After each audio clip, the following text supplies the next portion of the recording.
Birinci pencere. Bilmüşahede görüyoruz ki, bütün eşya, hususan zihayat olanların pek çok muhtelif hacatı ve pek çok mütenevvi metalibi vardır.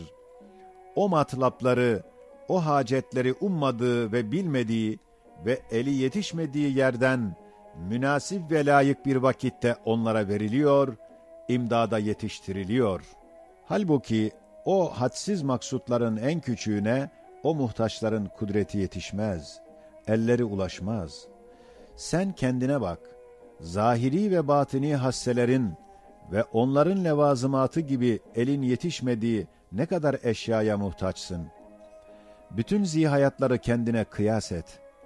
İşte bütün onlar birer birer vücudu vacibe şehadet ve vahdetine işaret ettikleri gibi, heyet-i mecmuası ile güneşin ziyası güneşi gösterdiği gibi, o hal ve bu keyfiyet, perde-i gayb arkasında bir vacibül vücudu, bir vahid-i ehadi, hem gayet kerim, rahim, mürebbi, müdebbir unvanları içinde akla gösterir.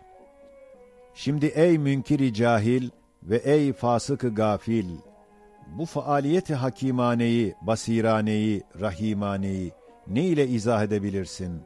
Sağır tabiatla mı, kör kuvvetle mi, sersem tesadüfle mi, aciz, camit esbabla mı izah edebilirsin?